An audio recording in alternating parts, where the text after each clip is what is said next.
여러분 안녕하십니까? 성경 말씀 보겠습니다. 창세기 39장 말씀 보도록 하겠습니다.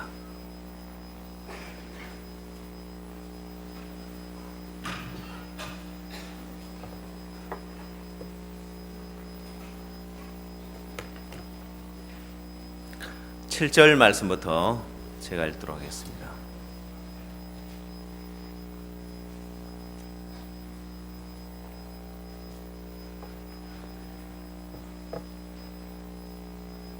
창세기 39장 7절입니다.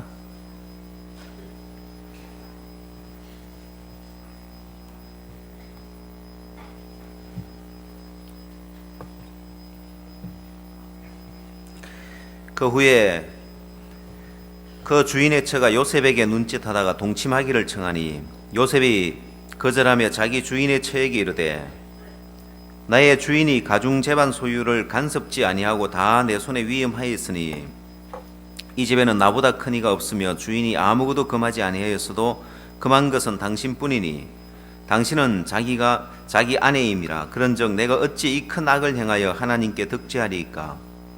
여인이 날마다 요셉에게 청하였으나 요셉이 듣지 아니하여 동침하지 아니할 뿐더러 함께 있지도 아니하니라.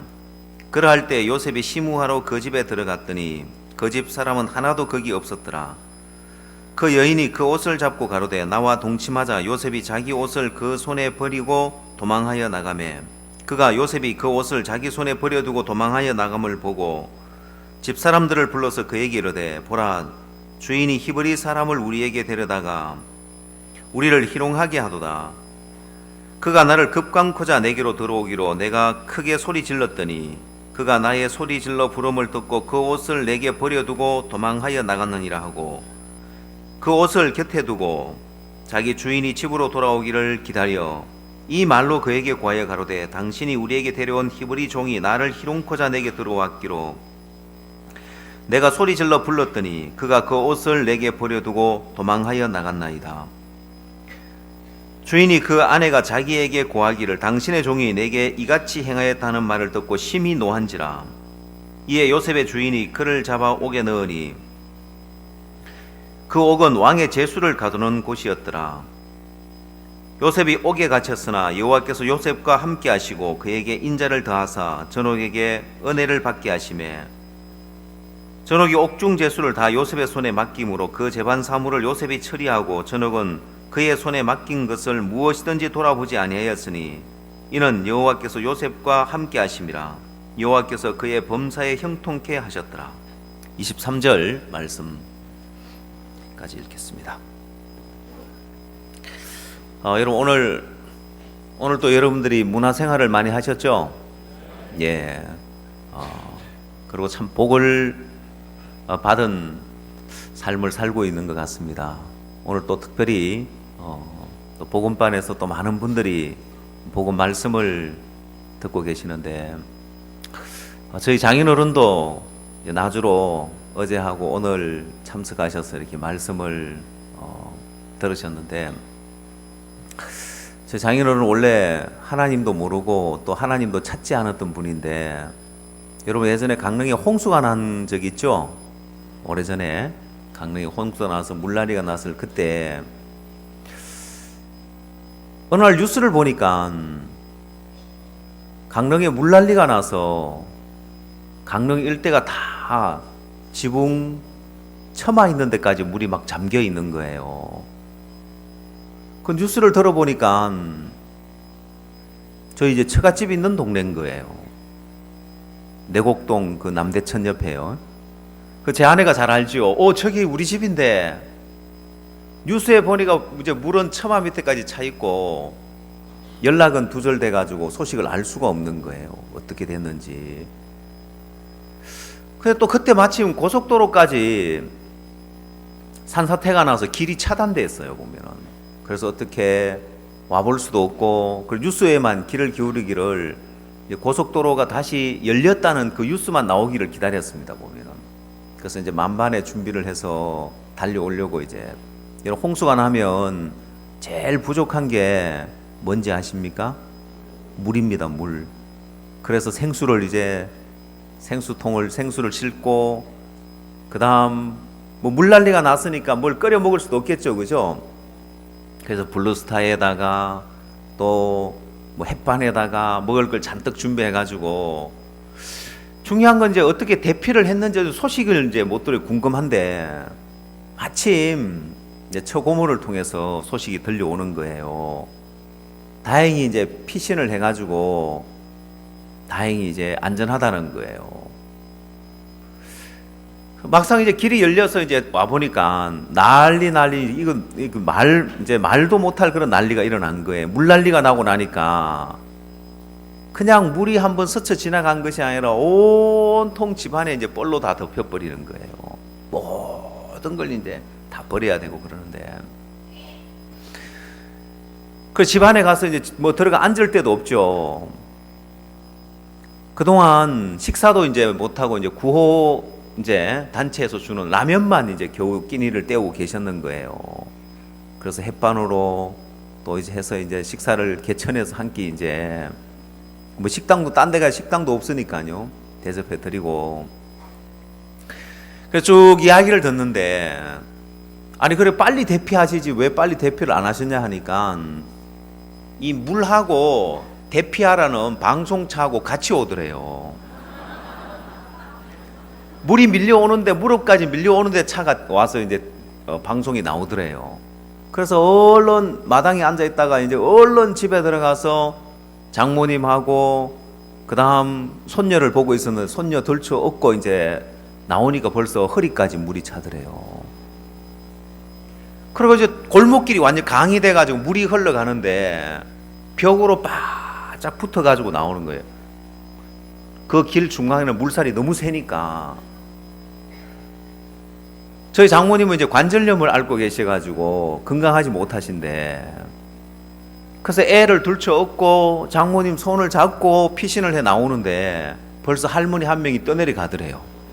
그러나 손을 설 수가 없는 거예요. 떠내려가도. 그래서 아이고 하나님 하면서 절로 나오더래. 하나님이 생전 하나님을 안 찾았던 분인데, 그래 그때 이제 하나님을 한번 찾게 된 거예요. 죽음 앞에서 하나님을 한번 찾게 되었는데, 그래서 바로 이제 가까이 2층집으로 피신을 했답니다. 근데 갑자기 물이 불어서 처마까지 찼는데 그 2층집에도 언제 찰지를 모르는 거예요, 물이. 그러고는 밤이 됐는데 깜깜하게 칠흑 같은 어둠인데 여기 저기서 비명소리가 들리더래요. 으악 하고 비명소리. 왜냐하면은 사람들이 공포에 질려가지고 깜깜한 어둠 속에서 어느 누구한테도 물어볼 수 없고 지금 상황이 어떻게 돌아가는지도 모르잖아요. 보면은 비는 계속 쏟아지고 언제 또다시 2층 집도 넘쳐가지고 떠내려갈지 모르니까 그날 밤새도록 뜬 눈을 지새면서 하나님이 절로 찾아지더래요. 그게 계기가 돼가지고 띄엄띄엄 이렇게 교회를 오시다가 참 이 강릉에서 수양회 하는 바람에 자주 이제 오시게 돼서 말씀을 계속 들으시면서 이제 말씀이 마음에 받아들여지고, 또 요즘은 주일날도 교회 한 번씩 오신다고 하고 참 감사한데, 그나마 사이가 안 왔으면 수양회를 안 왔을 텐데 또 하나님 저를 대덕 아니고 일로 보내셔가지고 또 저희 장인어른 오셔가지고 이렇게 말씀도 듣고 했는데 참 감사한 그런 마음이 있습니다. 오늘 우리가 그 나만 장군 연극을 봤는데 참 은혜로웠죠? 예, 참 연기를 얼마나 잘하시는지 전 탤런트가 와서 연기하는 줄 알았습니다. 그 여러분, 나만 장군이 복을 받는 그 복의 근원이 어디 있던가요? 예? 어제 제가 어떻게 하면 복을 받는지, 예, 그대로만 하면 된다고 했죠?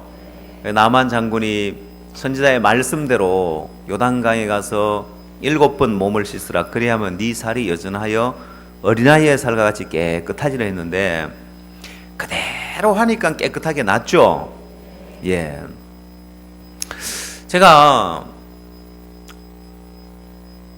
강남에서 박 목사님 말씀 전한 주일날 말씀을 듣는데 그 말씀을 들어보니까 어느 날 목사님이 어떤 말씀을 하시냐면은 우유를 많이 마시라고 이야기를 하시더라고요. 그러면서 모치님들 특히 우유 많이 드세요. 우유 많이 드시면 좋습니다 하고 말씀을 전하시더라고요. 들어보셨습니까? 예. 그래서 우유 많이 드시고 계십니까? 예. 제가 그 이야기를 들으면서, 그 말씀을 들으면서, 이 말씀을, 그 우유 못 드시는 분들 있죠? 예, 우유 먹으면 배탈 설사해서 우유 못 드시는 분들 있죠? 이 말씀을 듣고 과연 그대로, 말씀대로 그대로 우유를 먹는 사람이 몇 명이나 있을까라고 제가 생각을 해봤습니다. 왜냐, 제가 저도 그 주일날 우유에 대한 이야기를 이렇게 했었거든요. 목사님 말씀을 들으면서 과연 이 말씀대로 목사님 하시는 말씀을 듣고 그대로 하는 사람이 몇 명이나 있을까?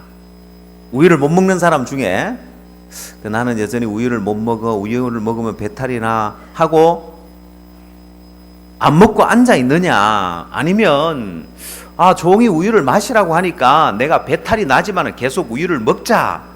그래, 목사님도 아프지만 나았다고 했는데 나도 우유 먹으면 배가 아프지만 나았다고 계속 먹어보자. 이렇게 할 사람이 몇 명이나 있을까라고 생각을 해봤습니다. 혹시 그렇게 해본 분 계십니까? 아무도 대답을 안 하시네요. 그대로 안 받는다니까요, 우리가 말씀을. 여러분, 제가 우유를 참 좋아하는데 언젠가부터 우유를 못 마셨어요. 우유를 먹으면 배탈 설사가 나는 거예요. 근데 이제 결혼을 하고 나서 제 아내가 나는 우유를 참 좋아하는데 우유를 먹으면 배탈 설사 못 먹는다고 하니까 제 아내가 계속 먹으래요. 계속 먹어주면 먹을 수 있게 된다고 하더라고요. 진짜냐고 하니까 진짜래요. 아니, 배탈이 나도 그럼 계속 먹느냐고 하니까 계속 먹으래요, 보면은. 제가 다른 사람 말 같으면 안 믿을 텐데 또 제 아내가 하는 이야기니까 제가 믿었어요. 제 아내가 또 이제 이 식품영양학과를 나왔으니까 근거 없이 그냥 저보고 무조건 그냥 남편 괴롭히려고 너 고생 좀 해봐라고 그냥 그렇게 거짓말 하는 게 아니니까 계속 먹었어요. 우유를 마시니까 배탈이 나는데 그 다음날도 또 먹고 그 다음날도 또 먹고 계속 먹었어요. 근데 언젠가부터 우유를 먹을 수 있게 되는 거예요. 배탈이 안 나요. 여러분, 왜 그러냐면은 이 우유에는 우리가 쉽게 소화를 해내지 못하는 이 우유 안에 이제 유당이 있습니다. 락토즈라는 유당이 있는데 이 유당이 다당류이기 때문에 쉽게 이게 분해 흡수가 되지 않는 거예요. 근데 이걸 분해하는 유당 분해 효소가 있습니다. 유당 분해 효소가 있어서 이걸 분해를 해내는 거예요. 근데 어릴 때는 우유를 먹으면 이걸 유당을 분해해서 소화를 시키고 흡수를 하는데 자라면서 이제 우유를 끊고 밥을 먹기를 시작하면서 이 유당 분해 효소가 필요가 없는 거예요, 몸에서. 우유를 안 먹어주니까. 그래서 우유를 안 마시니까 이게 활성화가 안 돼 있는 거예요. 그러다가 어느 날 가끔 우유를 마시면은 이게 소화가 안 되고 장에 그대로 남아 있어서 이게 부글부글 가스를 발생시키고 이게 설사를 유발하는 거예요. 그래서 대부분 사람들은 나는 우유를 못 먹어, 나는 우유를 못 마셔, 나는 우유 먹으면 배탈 설사가 나더라, 나는 먹을 때마다 배탈 설사가 나더라, 그래서 나는 우유를 못 먹어 하고 안 먹는 거예요. 그래서 우유를 못 먹는 사람으로 살아가는 거예요. 언제까지 그렇게 살까요? 평생 죽을 때까지 나는 우유를 못 먹어 하고 우유 못 먹는 사람으로 살아가는 거예요. 그러나 사실은 인간은 유전자 속에 이 유당분해 효소를 만들어낼 수 있도록 돼 있고 이미 만든 경험이 있는 거예요. 왜냐? 여러분이 이렇게 살아남아 있다는 것은 어릴 때 젖을 먹던 아니면 우유를 먹었던 유당분해를 했다는 것입니다. 그래서 살아남아 있는 거예요. 자, 이미 이 우유를 소화해낼 수 있도록 만들어져 있는데 어느 날 우유를 먹으면서 우유를 끊고 안 먹다가 이 유당분해 효소가 활성화가 안 돼 있어서 일시적으로 소화를 못 해내는 건데, 그걸 사람들은 그 증상을 보고 우유 못 먹는 사람으로 살아가는 거예요. 제 아내는 좀 무식한 방법으로 가르쳐 줬더라고요. 우유를 조금씩 마시면서 늘려줘야 되는데 제 아내는 그냥 사발대기로 그냥 계속 먹으라 해보면은, 고생은 좀 했지만은 그건 맞는 말이었어. 먹어주면 유당분해 효소가 활성화되면서 이 우유를 소화해낼 수 있는 사람이 되는 거예요.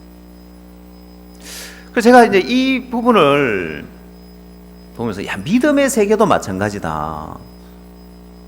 여러분, 복음을 듣고 구원을 받으면 성경은 뭐라고 되어 있냐면은 오직 의인은 믿음으로 말미암아 살리라고 했습니다. 그 말은 우리가 의인이 되면은, 구원을 받고 의인이 되면은 이미 믿음으로 살 수 있는 사람이 되어 있는 거예요. 근데 왜 믿음으로 못 사느냐? 믿음으로 안 살아봐서 그런 거예요. 믿음으로 살아보지 않았기 때문에 믿음으로 살려고 하면 잘 안 되고 어렵고 문제도 해결도 안 되고, 그러면 믿음으로 하니까 잘 안 되던데, 나는 믿음으로 해도 안 되던데, 그러고는 믿음으로 못 사는 사람, 믿음으로 살지 못하는 사람으로 그냥 평생을 그렇게 사는 거예요. 그러나 실상은 이미 믿음으로 살 수 있는 사람이 되어 있다니까요. 우리가 구원을 받을 때 하나님은 믿음으로 살 수 있는 사람으로 만들어 놨습니다. 그래서 한 번, 두 번, 세 번 믿음의 발을 내딛고 나가보면, 잘 안 되더라도 믿음의 발을 내딛어 보면은 믿음으로 사는 사람이 되는 거예요. 어느 날 며칠 전에 어떤 목사님 아들이 저희 집에 왔어요. 그래서 제 아들하고 이제 만났는데, 제 아들보다 나이는 한참 어리지만은 옛날에 이제 아프리카 선교 갔을 때 같이 지내고 이래서 친하게 이제 동생처럼 잘 이제 지내는데, 어느 아침에 제 아들이 아빠, 얘 좀 교제를 좀 해주라는 거예요. 그래서 왜? 네가 해주지 하고 이야기하니까 자기가 교제해 줄 수 있는 그 영역 너머의 문제라서 교제를 못 해주겠다는 거예요. 그 무슨 또 영역 너머의 문제라서 교제를 또 못 해준다고 하냐. 그 이야기를 들어보니까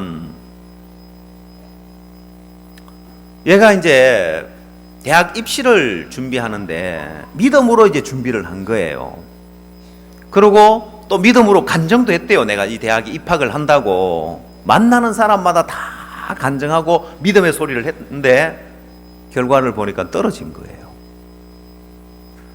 그래서 자기가 너무 부끄럽고, 야, 내가 믿음으로 했는데 말씀도 의지했는데 왜 안 되지?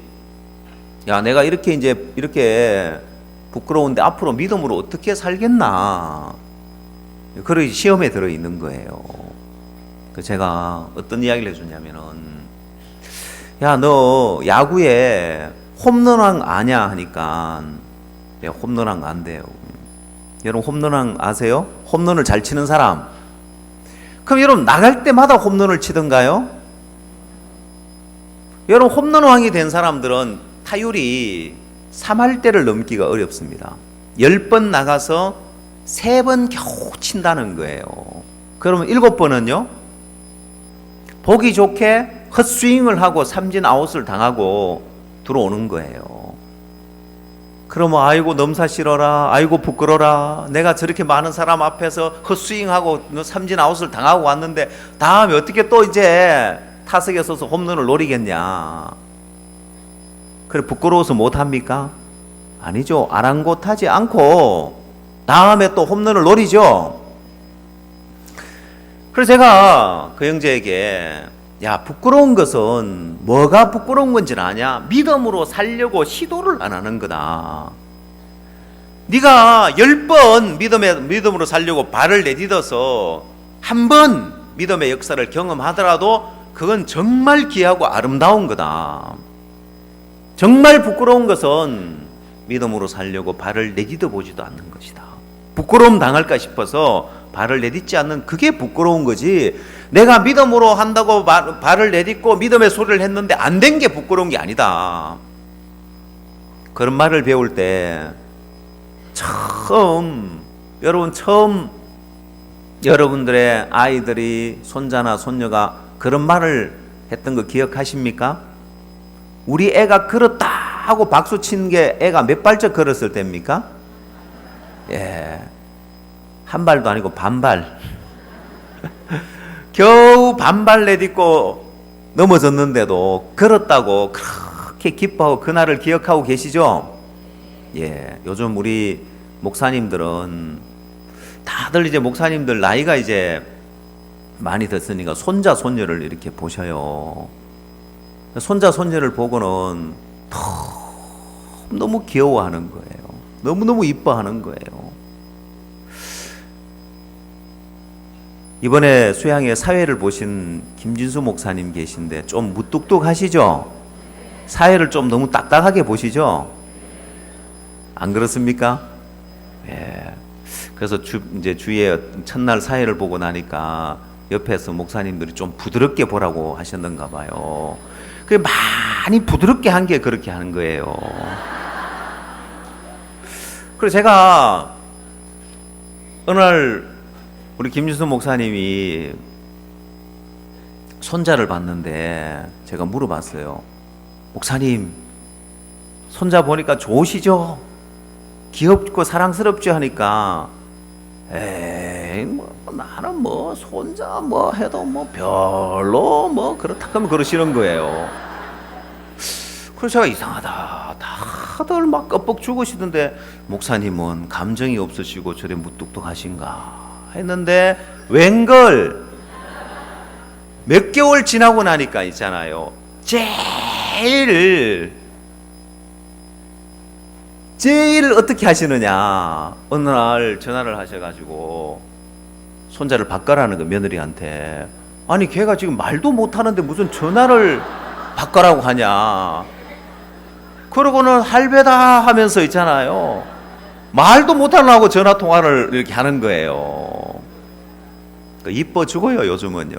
그렇게 이쁘대요 보면. 그러면 그렇지. 제가 요즘도 만나면 한 번씩 그래요. 아니 목사님, 제가 지난번에 물어봤을 때 별로 마음에 기쁜 줄도 모르고 귀여운 줄도 모르겠다고 하셨잖아요. 그때는 그때고 지금은 안 그렇다고 해요. 여러분, 하나님은 우리가 믿음의 발을 내딛을 때 그걸 그렇게 기뻐하시는 거예요.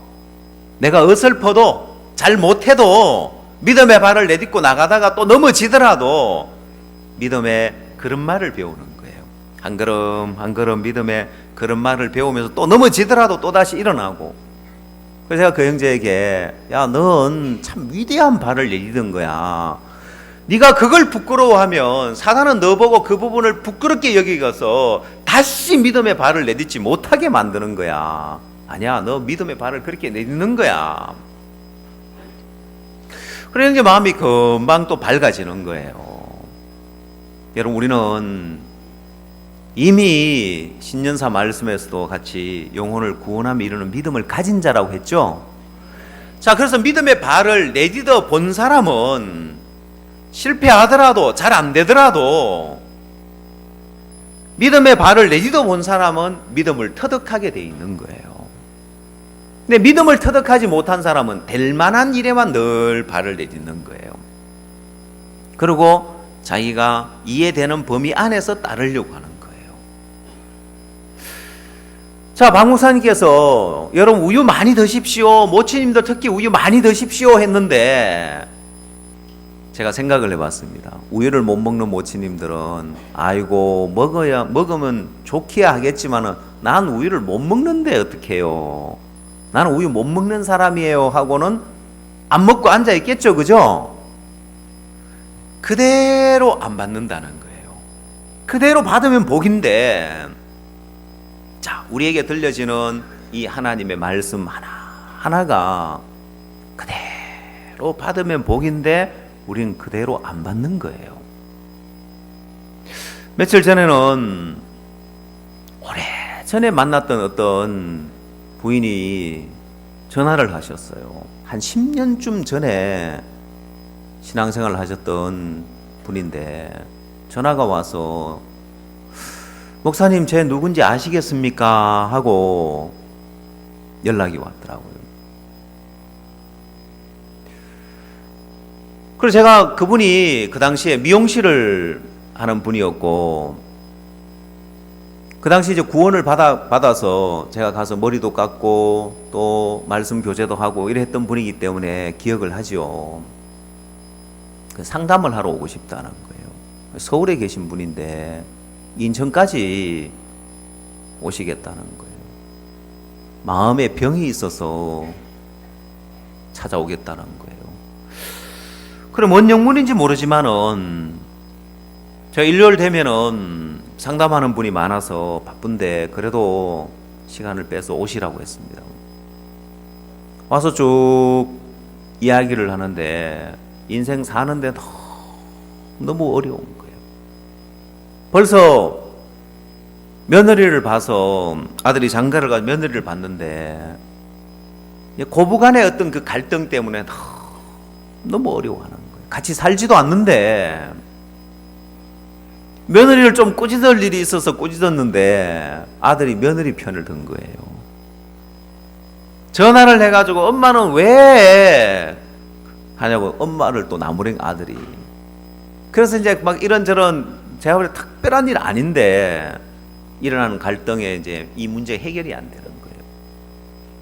자기가 차를 몰고 오면서 그냥 막 차를 막 어디다 들여받아서 죽고 싶을 정도로 그래서 단순하게 그 며느리 문제 때문이 아니라 교회를 떠나 있으면서 이분이 마음이 이제 병들어 있는 거예요.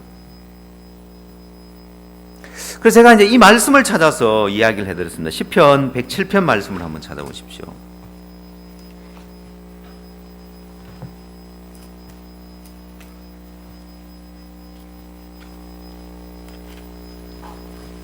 시편 107편 10절 말씀을 한번 찾아보십시오.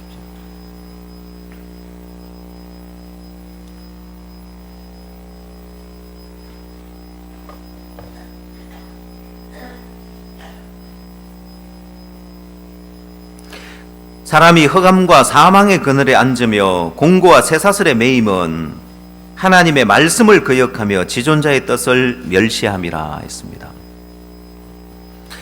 사람이 왜 흑암과 사망의 그늘에 앉느냐, 왜 공고와 쇠사슬에 매이느냐, 이건 하나님의 말씀을 거역하고 지존자의 뜻을 멸시했기 때문에 그렇다는 거예요. 그래서 그 자매님에게 신앙을 했더라면 이런 어려움 안 당하고 이런 고통 안 당할 텐데 하나님을 떠나 있기 때문에 말씀에서 떠나 있고 하나님을 떠나 있기 때문에 그렇다고.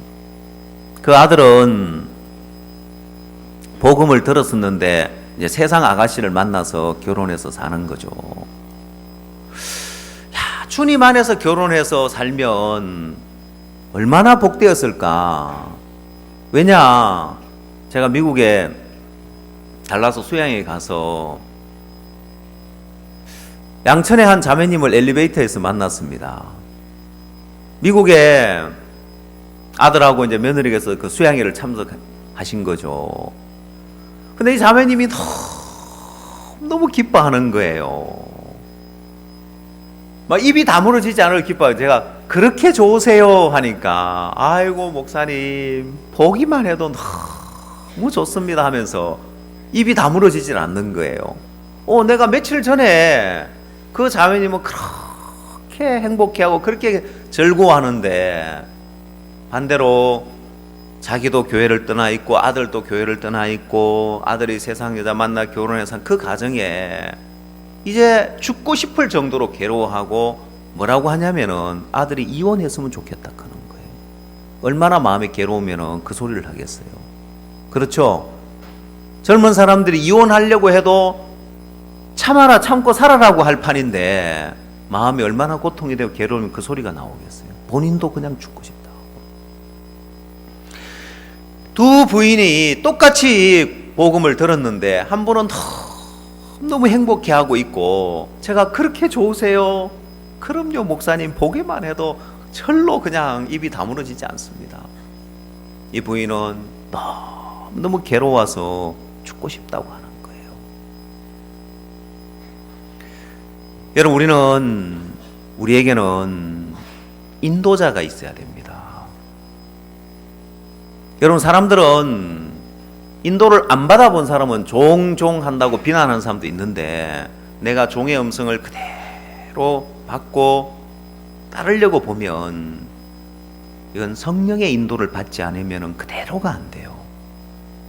그 음성을 그대로 받고 내가 가보려면은 하나님께 구해야 되고, 성령의 인도를 받아야 되고, 성령의 역사가 있어야 되고, 자, 그 음성 한마디가 마치 중매장이와 같은 거예요. 내가 예수님과 만날 수 있는, 내가 성령의 인도를 받을 수 있는, 또 성령의 역사를 경험할 수 있는 그런 중매장이와 같이, 연결고리와 같이 그런 역할을 해주는 거예요. 자, 그래서 성경은 뭐라고 되어 있느냐면은 하나님의 말씀을 거역하고 지존자의 뜻을 멸시했다고 되어 있는데, 하나님의 말씀에는 뭐라고 되어 있고 지존자의 뜻은, 인도자에 대해서 뭐라고 되어 있느냐. 히브리서 13장을 한번 찾아보십시오. 17절 말씀 보겠습니다.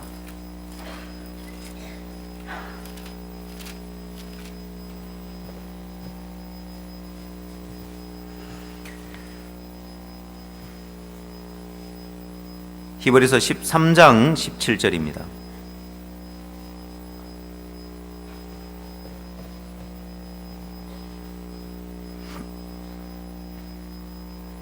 너희를 인도하는 자들에게 순종하고 복종하라. 저희는 너희 영혼을 위하여 경성하기를 자기가 회개할 자인 것 같이 하느니라. 저희로 하여금 즐거움으로 이것을 하게 하고 근심으로 하게 말라. 그렇지 않으면 너희에게 유익이 없느니라 했습니다.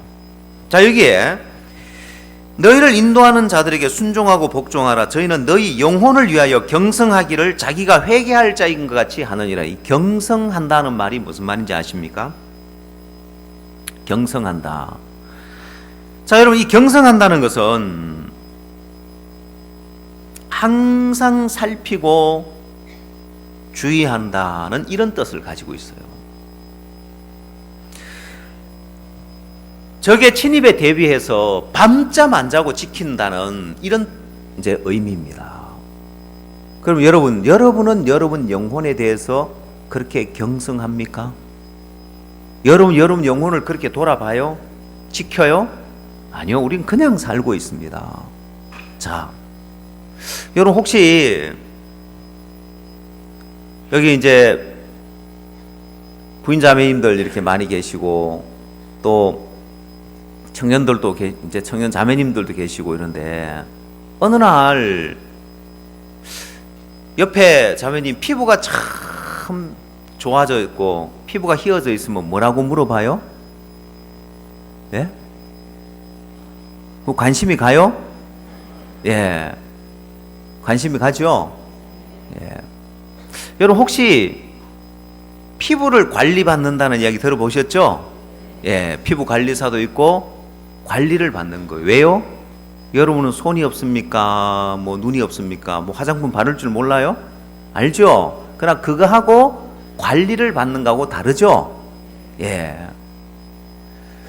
여러분, 요즘 오늘 이 시대는 사람들이 많은 부분에 관리를 받습니다. 건강에 대해서도 관리를 받고, 몸매 관리도 받고, 재산 관리도 받고. 내 재산이지만은 뭐 내 재산 가지고 내가 투자하지 이게 아니라 내가 이걸 잘 못하니까 전문가에게 맡겨서 관리를 받는 거예요. 그러면 전문가에게 맡겨서 관리를 받는 게 훨씬 더 좋지요. 예. 그러면 정말 우리에게 소중한 게 영혼인데, 이 영혼을 내가 관리한다, 내 영적인 상태를 내가 관리한다, 될까요? 여러분, 아마추어 선수가 있고 프로 선수가 있는데 역시 프로 선수들은요 그냥 자기가 알아서 운동을 합니까? 그러면 아마추어는 코치가 있고 감독이 있어서 이끌어주고 프로는 자기 알아서 관리합니까? 아니요, 더 체계적으로 프로 선수들을 향하여서는 더 체계적이고 더 과학적으로 관리를 해주는 거예요.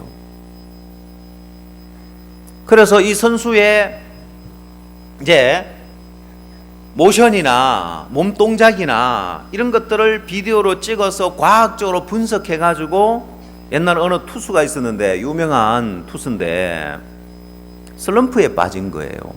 전성기 시절에 그 실력이 안 나오는 거예요.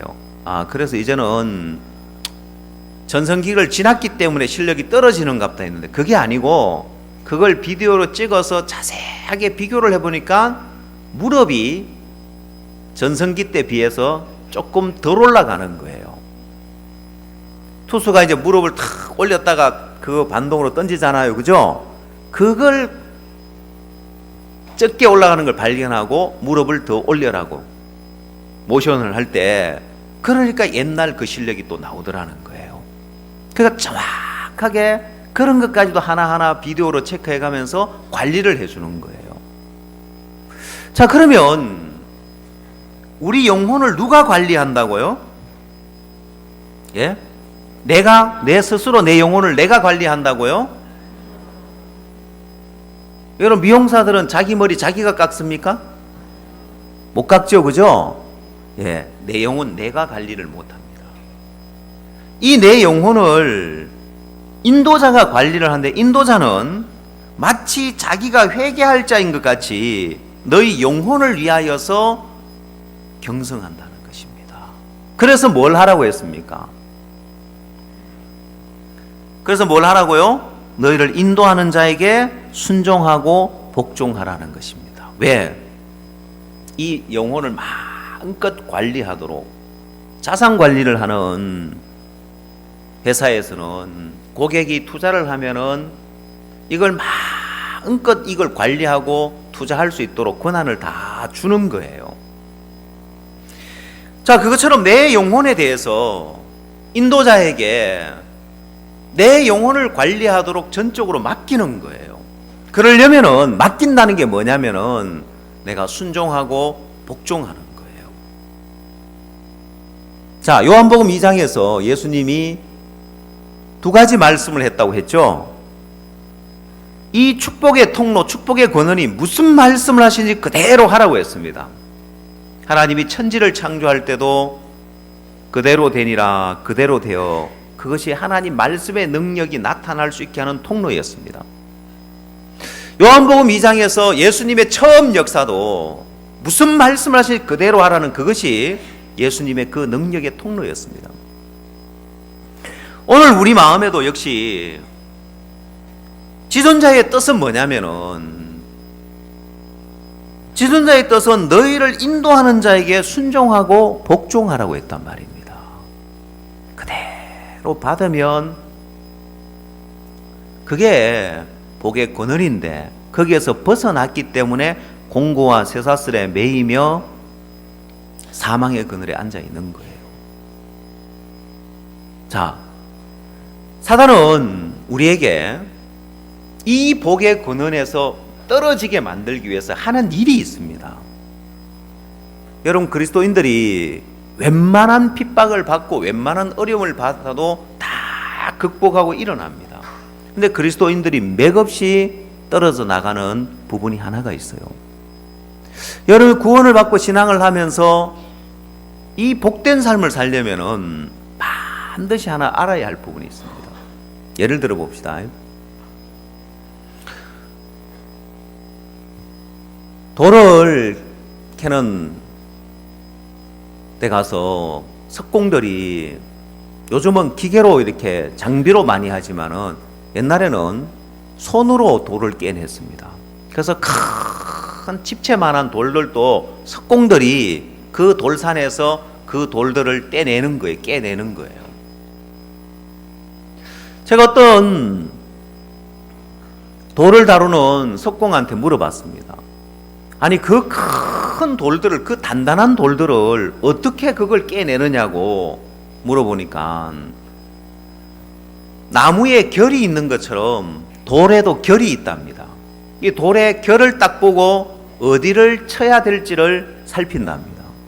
그러고는 집채만한 큰 돌을 깨내는데도 정하고 망치만 있으면 된답니다. 집채만한 돌을 깨내는데도 어떻게 해요? 그냥 정하고 망치하고 들고 앉아서 톡톡톡톡 쳐가지고 홈을 판대요. 돌에다가 이렇게 쐐기 모양의 홈을 파낸답니다. 그리고 몇 군데 홈을 딱 파내고는 거기다가 그 홈에다가 쐐기 모양을 쇠를 박는답니다. 톡톡톡 갖다 놓고 그 다음에는 오한마를 가지고 거기를 한 번씩 퉁퉁퉁 치면은 그 집채만한 바위가 쭉 하고 갈라진답니다. 하나도 힘들지 않답니다. 막 고생하면서 그 돌을 깨내는 것이 아니라 앉아서 그냥 시름시름 그냥 중망치 들고 정 하나 들고 톡톡톡톡 깨가지고 홈을 파내고 그 홈 몇 개만 파내고 난 다음에 쐐기로 모양의 쇠를 받고 오한마로 몇 번씩만 때려주면 그 큰 바위가 깨진다는 거예요. 원리를 이해하시겠죠? 예, 그 단단한 바위가 그 망치질 몇 번에 오한마질 몇 번에 쩍 하고 갈라지는 거예요. 자, 그리스도인들도 마찬가지입니다. 사역자도 마찬가지예요. 이 귀하고 복된 교회와 교회에서 떨어져 나가는 것이 뭔가 큰 핍박과 어려움이 아니라 사단은 어떻게 하면은 이 교회에서 떨어져 나가게 만드는지를 알고 있어요. 맥없이 그리스도인이 또 사역자라도 맥없이 이 귀한 복음에서, 이 귀한 직분에서, 이 귀한 교회에서 떨어져 나가는 것이 사단은 그 원리를 알고 있어요.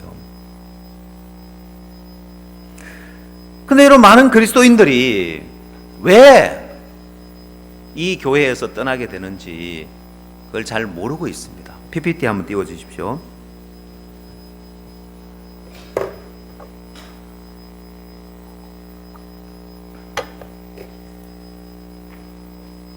자, 여러분, 교회를 떠나는 사람들이 교회 안에서 어떤 어려움을 만나거나 문제를 만나거나 여러 가지 어떤 부분이 문제가 돼서 떠나겠죠, 그죠?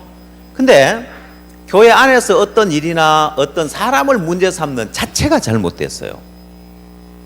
여러분도 신앙을 하다가 교회 안에 지체가 문제가 된다, 어떤 일 때문에 내가 서운한 마음이 들고 섭섭한 마음이 든다, 그러면 그 자체가 문제라는 걸 알아야 됩니다.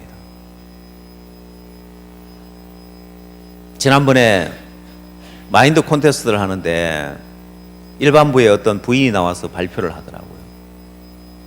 자기는 처녀 때 공주병에 걸렸답니다. 별로 공주병 안 걸릴 것처럼 생긴 분인데 공주병에 걸렸다고 하시더라고요. 누군지는 홈페이지에 들어가 보면 그 동영상이 나옵니다. 공주병 걸리게 생겼는지 안 생겼는지 한번 들어가 보십시오. 그 결혼을 하고 나니까 병이 정세가 심해져 가지고 여왕병에 걸리더래요. 여왕이 되더래요. 한참 살다 보니까 자기가 신이 되더래요. 신이. 그래, 이상하다. 구원받은 사람이 웬만해가 자기가 신이 되더라 소리를 안 하는데 저게 뭔 말인고 했더니만 이유가 있더라고요. 왜? 자꾸 인간들이 자꾸 많이 보이더래요. 아이고 저놈의 인간, 아이고 저 인간. 그 말은 뭐냐, 자기는 신이 되더라 이 말이에요. 그 마인드 강의는 확실히 머릿속에 탁 박히도록 했는데 나중에 한번 그 동영상 있으니까 보십시오. 홈페이지에 들어가면 동영상 다 올라와 있습니다.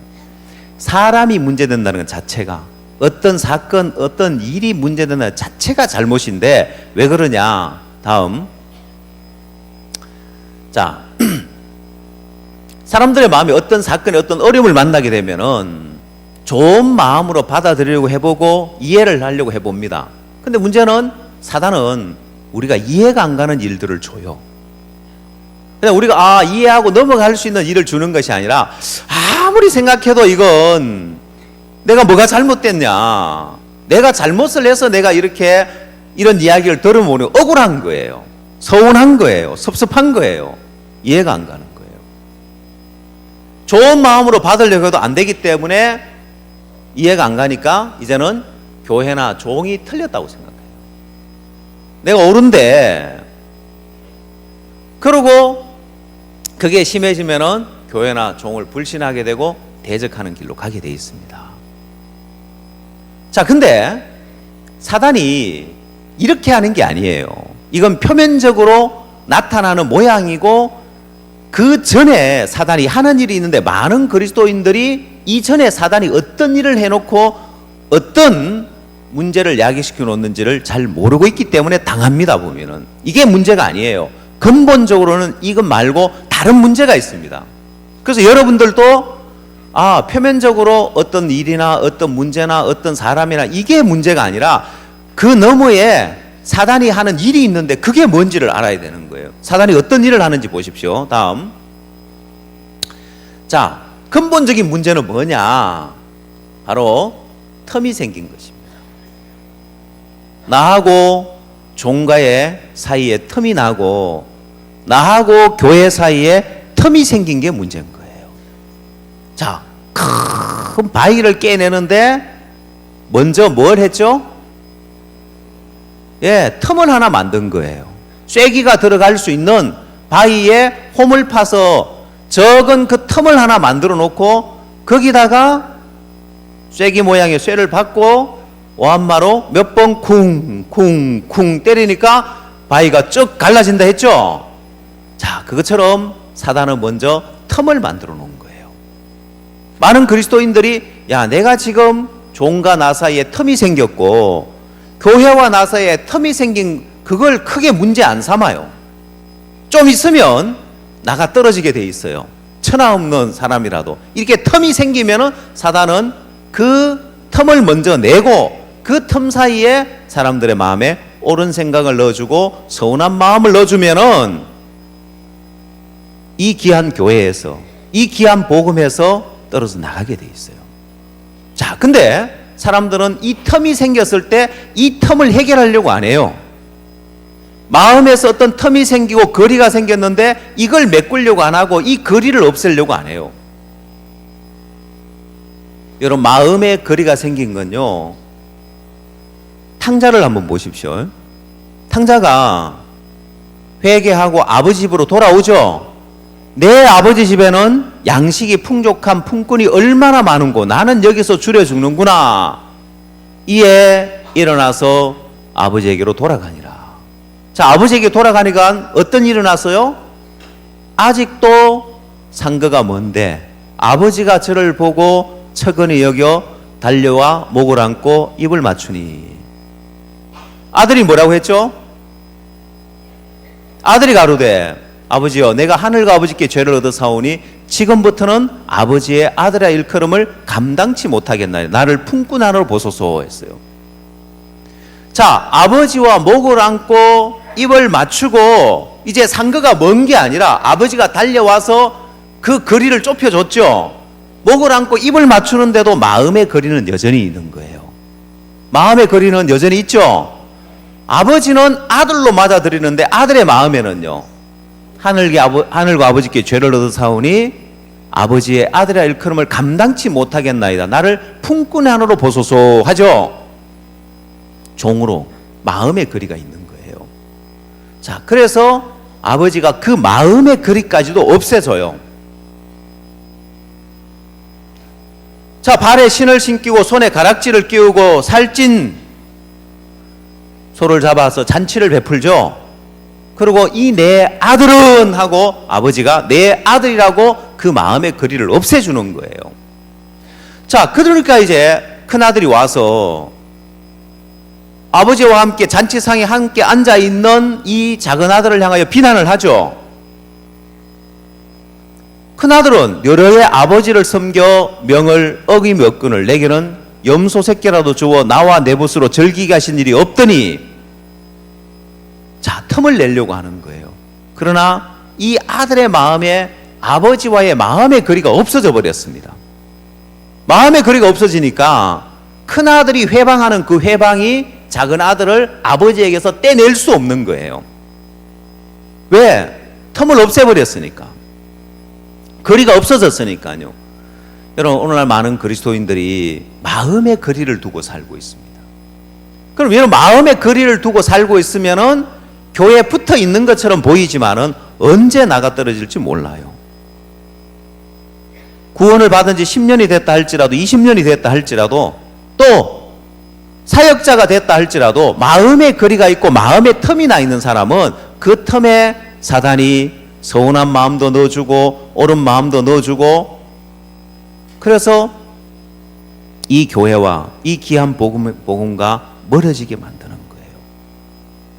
자, 그러면서 어떤 서운한 사건을 하나 만나거나 자기가 이해가 안 되는 어떤 그런 어려움을 하나 만나거나 이해가 안 되는 일 당하면 아무리 좋은 마음으로 그걸 받으려고 이해하려고 그래도 생명을 준 교회인데, 내게 복음을 준 교회고 하나님의 참된 종이고 아무리 좋은 마음으로 그걸 받으려도 그게 해결이 안 되는 거예요.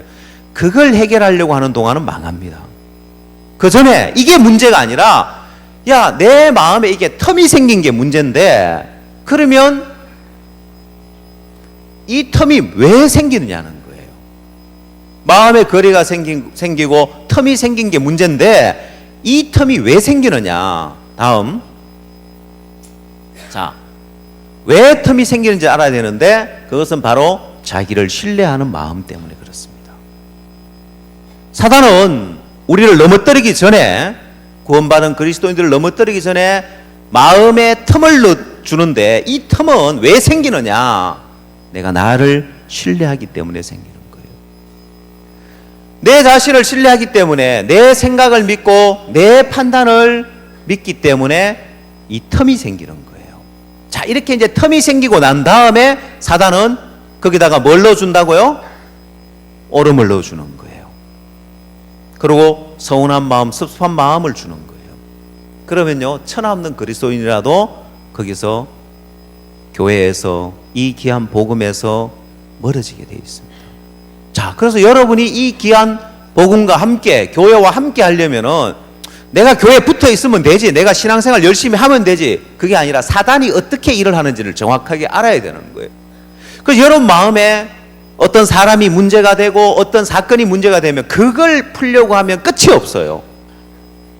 그게 아니라, 야, 내 마음에 왜 이런 마음이 들어지느냐, 야, 이건 표면적인 문제고 근본은 내 마음에 텀이 생겼기 때문에 이런 옳은 마음이 들어지고 이런 서운한 마음이 들어지구나, 이것 때문에 내가 망한다.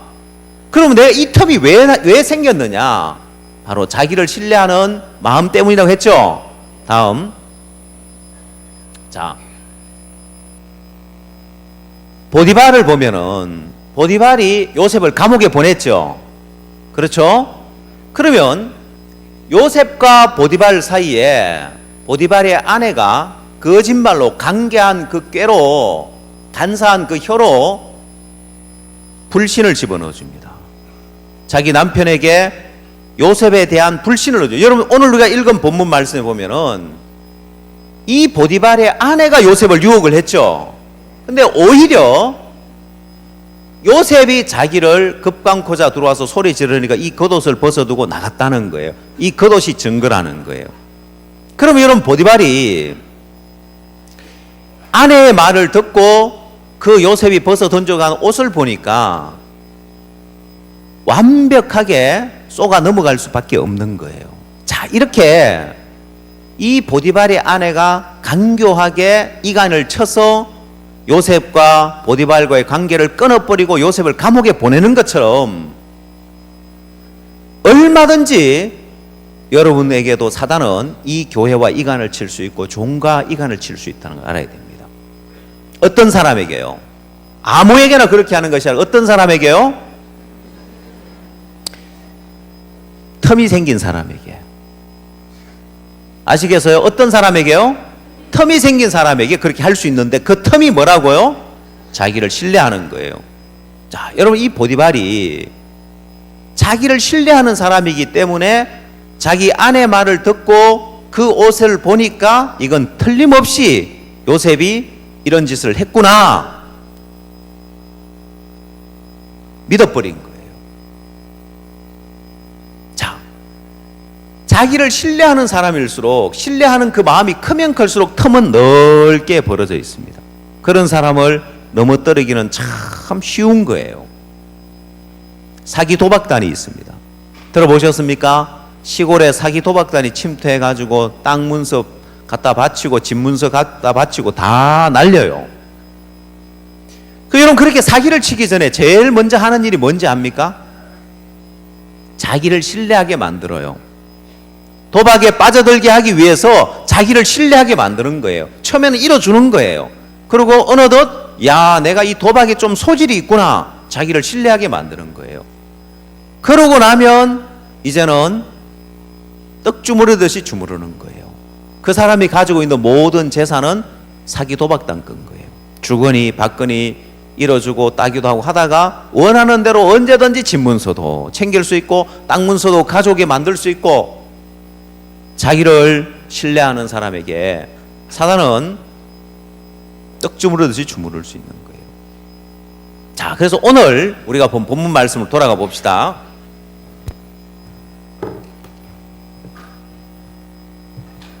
창세기 39장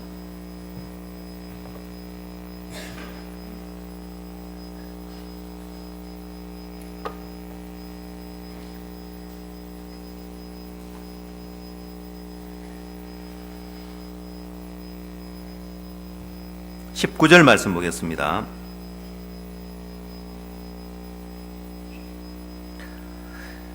주인이 그 아내가 자기에게 고하기를 당신의 종이 내게 이같이 행하였다는 말을 듣고 심히 노한지라. 이에 요셉의 주인이 그를 잡아 옥에 넣으니 그 옥은 왕의 제수를 가두는 곳이었더라. 요셉이 옥에 갇혔으나 여호와께서 요셉과 함께 하시고 그에게 인자를 더하사 전옥에게 은혜를 받게 하시매. 자, 여러분, 이 보디발이 복을 잃어버렸습니다. 복의 권한을 잃어버렸고 요셉을 감옥에 보냄으로 인해서 요셉과의 관계도 끊어져 버렸는데, 전에는 여호와께서 그와 함께 하신 걸 보고 그의 범사에 형통케 하는 걸 보면서 요셉을 가정 총무로 삼았습니다. 이때는 요셉과 가까이 있으면서 요셉과 틈이 없을 때는 그 마음에서 요셉을 세우다가 요셉과 틈이 생기고 그 마음에 이 보디발의 아내가 옳은 생각 하나 넣어주니까 요셉을 그냥 단칼에 날려버리는 거예요. 감옥에 집어넣어버리는 거예요. 만약에 이 보디발이 조금만 자기 마음에 들어지는 생각인데 이 생각 믿지 말고, 자기 마음에 들어지는 생각과 판단 믿지 말고 조금만 주변 사람에게 확인을 해보면 누가 잘못됐는지 밝혀지는 거예요. 자, 그러면 자기 가정에도 평화가 올 수 있겠죠, 그죠? 자기 아내도 바로 잡아줄 수 있고 참 복된데, 자기 생각을 믿고 자기 판단을 믿은 것이 요셉을 감옥에 보내버리고 요셉과의 관계가 끊어지는 거예요. 자, 이게 오해죠, 그렇죠? 자, 이렇게 사단은 간교하게 이간을 칠 수 있고 오해를 넣어줄 수 있는 거예요. 형편을 통해서는 얼마든지 그렇게 만들 수 있습니다. 여러분 마음에도 신앙을 하는 동안 사단은 여러분 마음에 얼마든지 이간을 칠 수 있고 얼마든지 오해를 시킬 수 있어요. 어떤 사람에게? 자기를 신뢰하는 사람에게. 자, 이어서 계속 PPT 좀 보겠습니다.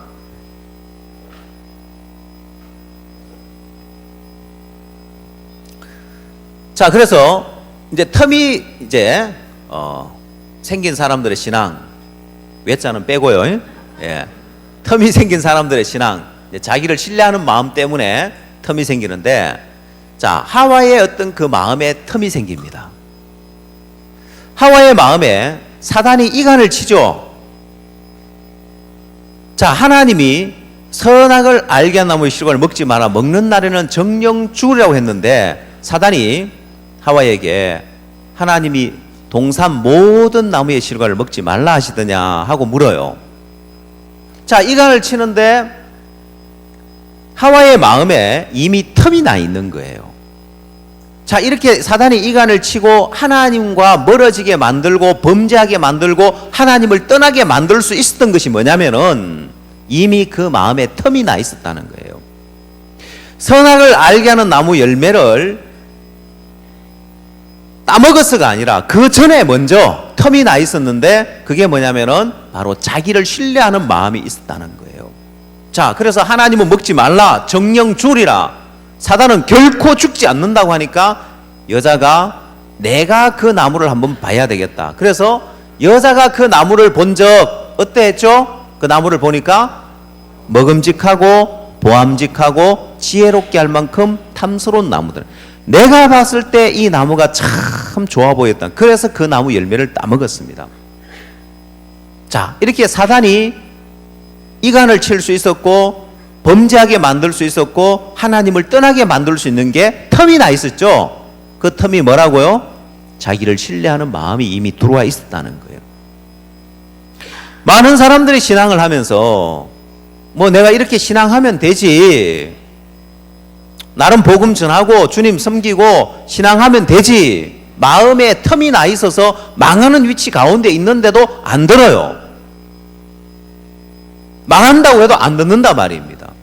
사단이 이간을 쳐서 언제 넘어질지 모르고 사단이 그 마음에 불신을 넣어주고 오름을 넣어줘서 언제 이 교회를 떠날지 모르고 이 복음을 대적할지 모르는 위치 가운데 있는데도 본인은 못 깨달아요. 그래서 이 영혼에 대해서 누가 경성해 줘야 된다고요? 예, 인도자가 자기가 회개할 자인 것 같이 경성을 해줘야 되는 거예요. 살펴줘야 되는 거예요. 자, 그래서 그 이야기를 하면 내가 그걸 느끼든 못 느끼든 그걸 내 마음에서 그대로 받아야 되는 거예요. 그래서 인도를 해주면 뭐 하라고요? 예? 너희를 인도하는 자에게 어떻게 하라고요? 예, 순종하고 복종하라는 거예요. 여러분, 제가 딴 교회가 아니고 기쁜 소식 선교회에서 이 순종과 복종을 가르치니까요, 나자빠지는 사람들이 몇 명 있어요. 복종하라고 하니까. 참 희한하더만요. 보니까 저는 참 감사하다 할 줄 알았더니만 순종하라는 말씀을 전할 때는 괜찮았는데 복종을 딱 집어넣으니까 나자빠지는 분들이 계시더라고요. 보니까.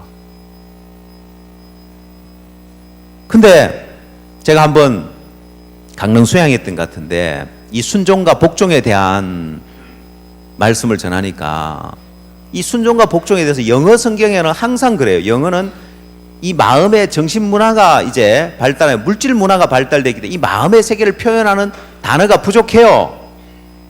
그래서 제가 선교사님한테, 우리 장지훈 선교사님이 이스라엘 잘 가 계셔요. 애매하면 선교사님으로 너무 명확하게 나와 있어요. 이 순종과 복종의 단계를 4단계로 성경은, 히브리 성경에는 나누어져 있더라고요. 듣는다는 것도 이걸 순종의 의미로 두는 거예요. 듣는다, 순종한다, 그 다음에 복종한다, 그 다음에 또 뭐가 있는지 알아요? 전쟁의 포로로 잡혀가서 나만의 그 계집 종처럼 선택의 여지가 없이 종으로 팔려가서 무조건적인 복종을 해야 되는 그 복종이 4가지 단계가 있는 거예요. 사람들은 복종하기를 싫어하는 거예요. 요한복음 2장에서 물을 아구까지 채우라는 것은 순종할 수 있는 일이죠. 종이 하는 일이니까. 떠서 얘네에 갖다 주라는 것은 복종이 안 되면 안 되는 일인 거예요. 근데 여러분 결혼식 할 때 아내에게 묻죠, 그죠? 예? 남편에게 뭘 하겠냐고 물어봐요?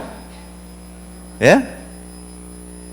이 남편에게 복종하는 이 부분은, 자, 교회가 그리스도에게 복종하듯 한 이 복종은 마지막 4번째 단계, 전쟁의 포로로 잡혀서 무조건적으로 따르는 그 복종을 의미해요. 교회는 그리스도에게 그 복종을 성경은 이야기를 하고 있는 거예요. 내 생각이 어떠하든 내 판단이 어떠하든. 왜? 하나님은 우리에게 큰 그림을 그려놨는데 요셉 청지기가 이해되는 범위 안에서 따르면 어떡하겠습니까? 우리 주인이 언잔을 가지고 언제 점을 쳤어? 괜히 그 시골에서 온 사람들 잡아다가 지금 가지고 놀려고 하고 있네. 언잔 되찾고 양식값 돈도 도로 찾고 그 사람들은 보내고 주인님 언잔 찾아왔습니다. 야, 그 사람들은 그냥 보냈죠. 뭐 돈 찾고 뭐 언잔 다 찾았으면 안 됐습니까? 그러면 돼요? 아니죠. 어떻게 해야 된다고요?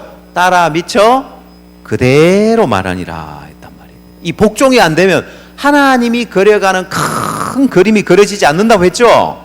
예, 크고 비밀한 일을 하나님은 여러분을 통해서도 크고 비밀한 일을 이루기를 원하는데 그게 뭘 통해서요? 순종보다는 복종을 통해서 그 일이 이루어지는 거예요. 물도 온 하인들도 예수 그리스도의 처음 역사를 경험할 수 있었던 것도 역시 어디에서 나왔습니까? 복종에서 나왔죠. 자, 그래서 이 여자의 마음에 먼저 자기를 신뢰하는 마음이 들어와 버렸단 말입니다. 자기 생각을 믿고 자기 판단을 믿고 내가 한번 보자, 선악을 알게 한 나무를 내가 보니까 좋아 보였고 그걸 따먹었다는 거예요. 자, 그래서 이미 틈이 생긴 거예요. 자기를 신뢰하는 마음이 이미 들어왔기 때문에 그를 하나님에게서 분리시켜낼 수 있었고 범죄하게 만들 수 있었고 우리 인간을 타락시킬 수 있었던 겁니다. 다음, 자, 베드로의 마음에도 역시 틈이 있었습니다. 베드로의 마음에도 죽을지언정 부인하지 않겠다는 자기를 믿는 마음이 있었기 때문에 그도 역시 예수님에게서 떠나가게 됩니다. 자, 그 마음에 예수님이 3번 나를 부인하리라, 닭이 울기 전에 3번 나를 부인하라 했는데 죽어도 부인하지 않겠다, 죽는데도 감옥에도 함께 가겠나이다고 했습니다. 자기를 신뢰하는 마음이 있었다는 거예요. 자, 그게 결국은 예수님을 대적하게 만들더라는 거예요. 예수님을 향해 저주하며 부인하게 만들고 예수님을 떠나가게 만들더라는 거예요. 다음, 자, 그래서 베드로가 멀찍이 예수를 쫓아가는데 결국 예수님을 부인하고 떠나갔는데, 자, 이렇게 틈이 생긴 사람들의 신앙의 공통적인 게 뭐냐면은 자기를 신뢰하는 마음이라는 이 틈이 생겼고 그 다음 그 틈에 사단이 틈을 탈 수 있었고 그를 하나님에게서 그리스도에게서 분리시키고 떠나가게 만들 수 있다라는 거예요. 자, 그러면 이제 반대되는 사람을 한번 보겠습니다. 자, 틈이 없는 사람들의 신앙, 이거는 자기를 신뢰하지 않는 사람들의 모습에 가보면은 이들의 마음에 틈이 없는데, 틈이 없다는 건 마치 룻이 시어머니 나오미를 붙쫓았다고 돼 있죠, 그죠? 자, 나오미가 자기 생각을 믿고 자기 판단을 믿고 실패하는 인생을 삽니다. 자, 그걸 보면서 룻의 마음에 어머니의 하나님이 나의 하나님이 되시고 어머니의 하나님을 본 거예요. 자기 생각을 믿고 자기 판단을 믿은 그 결과 망했고 오히려 베들레헴에 있었던 사람들에게 하나님의 권고하심이 있는 거예요. 하나님의 돌보심이 있는 거예요. 룻의 마음에 자기를 믿는 그 마음이 없었기 때문에 시어머니를 붙쫓을 수 있더라는 거예요. 반대로 오르바의 마음에는 자기 생각을 믿고 자기 판단을 믿기 때문에 틈이 나 있었고 시어머니를 따르려고 보니까 시어머니를 따라가봐야 아무 소망이 없으니까 역시 자기 생각 따라서 자기 판단으로 고향으로 가버렸습니다. 다음, 자, 사도 바울 역시 마음에 틈이 없었는데 풍랑을 만났을 때, 사도행전 27장에서 풍랑을 만났을 때 구원의 여망이 다 없어졌습니다. 여러 날 동안 풍랑이 그대로 있어서 구원의 여망이 다 없어졌을 때 사도 바울은 여러분이 안심하라, 나는 내게 말씀하신 그대로 되리라고 하나님을 믿노라. 지금 사도 바울이 처해 있는 형편, 지금 눈앞에 보이는 현실, 그거 안 믿는 거예요. 자기를 믿지 않기 때문에 틈이 없는 거예요. 자, 이렇게 이제 틈이 없기 때문에 사단이 사도 바울을 향하여서 원망하고 불평하는 것이 아니라 거기서 그 배는, 그 당시 배는 지금 제수를 로마로 호송하고 사도 바울도 제수의 몸으로 지금 재판을 받기 위해서 가는 길인데 그 배에는 제수들만 타고 있는 게 아니에요. 그 배에는 상인들도 타고 있고 여러 종류의 사람이 타고 있는데 이 일로 인하, 이 풍랑을 인하여서 하나님이 사도 바울을 세우고 그들에게 복음을 전할 수 있게 하는 거예요. 또한 멜리데 섬에 가서 멜리데 섬 사람들에게도 복음을 전할 수 있는 이 일을 하는 거예요.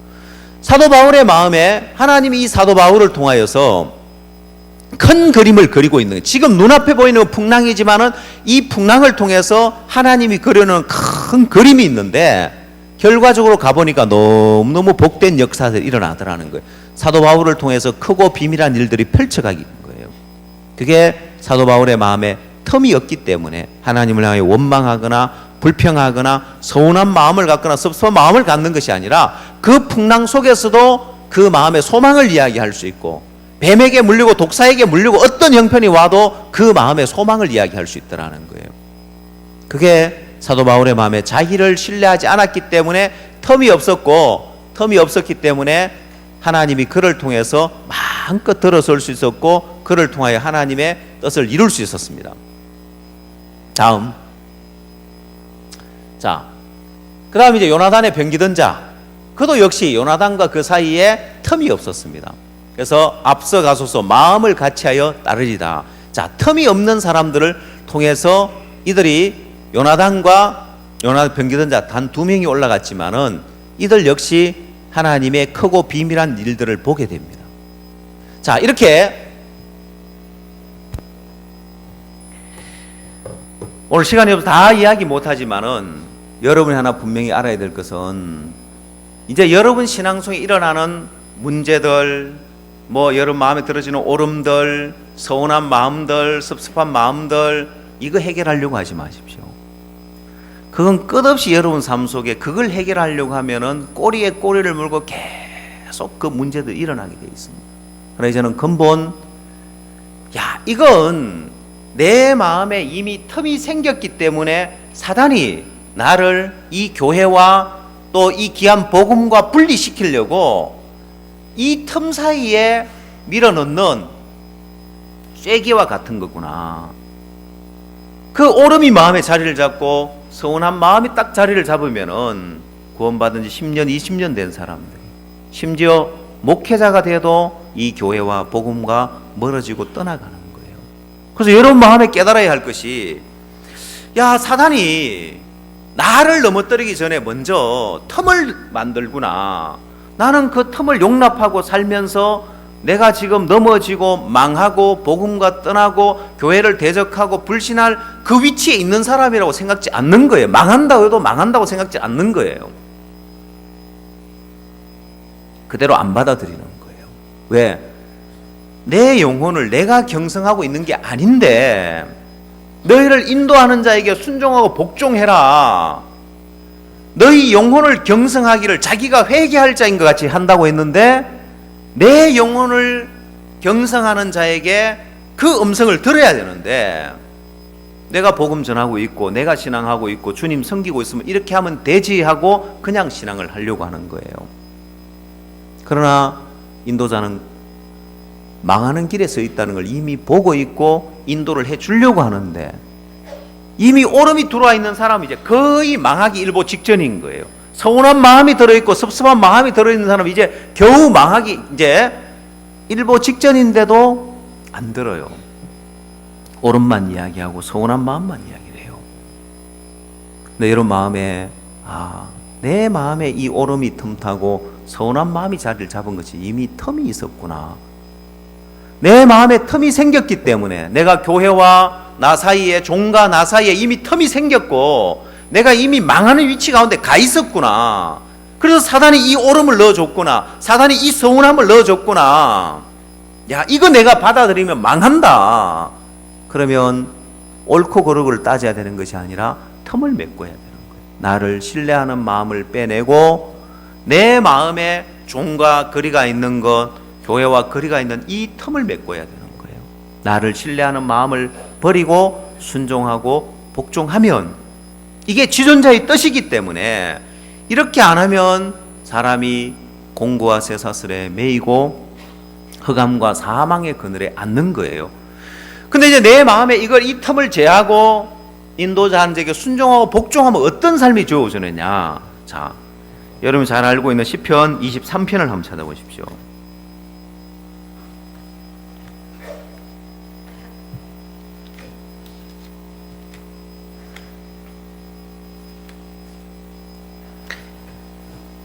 일 절 말씀 보겠습니다. 시편 23편 1절. 여호와는 나의 목자시니 내가 부족함이 없으리로다. 그가 나를 푸른 초장에 누이시고 실만한 물가로 인도하시는도다. 내 영혼을 소생시키시고 자기 이름을 위하여 의의 길로 인도하시는도다. 4절 말씀 한번 잘 보십시오. 시편 107편 말씀과 정반대되는 말씀이 나옵니다. 내가 사망의 음침한 골짜기로 다닐지라도 해를 두려워하지 않을 것은 주께서 나와 함께 하심이라. 주의 지팡이와 막대기가 나를 안위하시나이다. 자, 여러분, 여기서 시편 107편과 정반대되는 이야기가 뭡니까? 시편 107편에는 사람이 흑암과 사망의 그늘에 앉으며 했습니다. 그런데 여기서는 사망의 음침한 골짜기를 다니죠. 내가 거기에 머물러 있는 것이 아니라 다닐지라도 해를 두려워하지 않을 것은 주께서 나와 함께 하십니다. 그가 나를 푸른 초장에 누이고 실만한 물가로 인도하더라는 거예요. 그러면서 하는 간증은 내가 부족함이 없다고 이야기하는 거예요. 여러분, 작년에 자주 들었던 말씀 기억나십니까? 저가 한 제물로 거룩하게 된 자들을 영원히 온전케 하셨다 했죠. 이미 온전한 거예요. 내가 부족함이 없다, 이건 온전하다는 거예요. 그럼 여러분, 내가 부족함이 없다는 말은 하나님이 나를 통해서 역사하기에, 나를 들어쓰기에 조금도 부족함이 없다는 것입니다. 근데 내가 내 어떤 모습 가운데 형편없는 모습이 나타나는 여러분, 그거 아무 문제 되지 않는 것은 시편 23편에서 뭐라면 내 영혼을 소생시키시고 했습니다. 내가 아무리 형편없는 모습이 나타난다 할지라도, 부족한 모습이 보여진다 할지라도 주님은 내 영혼을 소생시키는 하나님이신 거예요. 그 하나님이 나와 함께 하면서 이제 하나님 우리를 들어서 마음껏 쓰시고 크고 비밀한 일을 나타내기를 원하는데, 오늘 우리 마음에 너희를 인도하는 자에게 순종하고 복종하라 했는데 이해가 되면 따르지만은 이해가 안 되면 따르질 못하는 거예요. 이미 텀이 나 있는 거예요. 내 마음에 내 판단 안 믿고 내 생각 안 믿고 전적으로 내가 이 교회를 신뢰하고 종을 신뢰하고 텀이 없을 때 나는 이해가 안 가지만은 하나님이 교회를 통하여 종을 통하여 이제 크고 비밀한 일들을 나타내기를 시작하는 거예요. 여러분, 이 보디발, 요셉이 어떤 사람인데 요셉을 그 음란한 아내, 사특한 아내의 말만 듣고 요셉을 감옥에 넣어버렸겠냐는 거예요. 오늘 여러분의 생각은 보디발의 아내와 같은 역할을 합니다. 이 귀한 복음을, 이 귀한 교회를 여러분 끊어버리게 만드는 게 내 속에서 올라오는 생각이라는 걸 알아야 됩니다. 오늘 여러분 마음에 이제 여러분의 옳은 생각들, 또 여러분 마음의 옳은 판단, 이게 중요한 것이 아니라 그 전에 여러분이 돌아봐야 할 것이 내 마음에 틈을 뒀던 게 문제고 마음에 거리를 두고 살았던 게 문제라는 걸 알아야 됩니다. 그래서 사단이 그 옳은 걸로, 서운한 걸로, 섭섭한 걸로 틈을 탈 수 있었던 것입니다. 내 마음에 이미 틈이 나 있었고 넘어질 수밖에 없고 망할 수밖에 없는 그 위치에 있었다는 것입니다. 그래서 오늘 여러분 마음에, 야, 사단이 내 마음에 이미 이렇게 틈을 만들어 놓았구나, 사단이 이미 내 마음에 나를 신뢰하는 마음을 넣어놨고 종과 거리를 두게 만들었고 이 교회와 틈을 두게 만들어서 망하는 위치에 이미 있었구나. 근데 내가 그 옳은 생각이 들을 때, 선한 마음이 들 때 옳고 그르고를 따지고 있다는 것은 망하기로 작정한 것과 같은 것입니다. 거기서 여러분 마음의 방향을 하나 돌이키게 되면 하나님은 여러분을 통해 크고 비밀한 일을 보이고 싶어 하는데 비교할 수 없는 삶이 예비되어져 있습니다. 그래서 여러분이 이번에 복음을 듣고 구원을 받으신 분이든 신앙생활을 10년, 20년 하셨던 분이든 또 사역자든 사모든 내 마음에 사단이 틈을 탈 때 여러분이 그걸 놓고 옳고 그르고를 따지고 앉아있지 마십시오. 이미 여러분이 틈이 나 있는 게 문제라는 사실을 깨닫고 거기서 돌이키게 되어지면 하나님은 여러분을 통해서 크고 비밀한 일들을 나타내실 것을 믿습니다. 기도하시겠습니다. 하나님, 참 감사합니다. 우리를 향하여 주님 크고 비밀한 일을 나타내기를 원하시는데 하나님의 천지창조도 또 예수님의 처음 역사도 무슨 말씀을 그대로 하라는 이 섭리 안에 다 들어있었던 걸 봅니다. 오늘 요셉을 통하여서 하나님이 크고 비밀한 일들을 나타내셨던 것처럼 다윗을 통해서, 아브라함을 통해서, 또 사도 바울을 통해서 하나님의 일들을 나타낼 때 이들에게 공통적인 것이 주의 말씀이 들려질 때 말씀 앞에 자기의 생각과 자기 판단을 믿지 아니하고 말씀을 그대로 받아들이고 하나님의 역사가 그들을 통해 나타나고 하나님의 능력이 그들을 통해 나타나는 걸 봅니다. 오늘 우리 마음에 사단이 이 보디발이 요셉을 감옥에 넣듯이 하나님 우리 마음에 이 귀한 교회와 또 복음과 종과 멀어지게 하기 위해서 우리에게 오름을 넣어주고 서운한 마음을 넣어주고 섭섭한 마음을 넣어주는데 그 전에 우리 마음에 사단이 이미 틈을 만들어놨다는 사실을 깨닫고 그 틈을 제하면 이미 온전케 해놓은 주님의 세계 안에서 우리를 통해서 주님 마음껏 역사하시고 올 한 해는 신년사 말씀처럼 영혼을 구원함에 이르는 믿음을 가진 자라고 이미 말씀하셨기에 믿음으로 살 수 있는 자로 영혼을 이미 구원할 수 있는 자로 만들어 놓으셨는데 올 한 해 마음껏 복음을 전하다가 하나님 또 한 해를 마치게 될 때 주님이 나를 통하여서 이렇게 많은 영혼을 구원하셨고 이렇게 많은 복음의 일에 하나님이 참여케 하셨다는 하나님 역사와 능력을 경험할 수 있도록 주님이 축복해 주셨게 되길 바랍니다. 예수님의 이름으로 기도드렸습니다. 아멘. 예, 감사합니다. 오늘도 또 2부 상담하는 시간 갖고 가시기 바랍니다.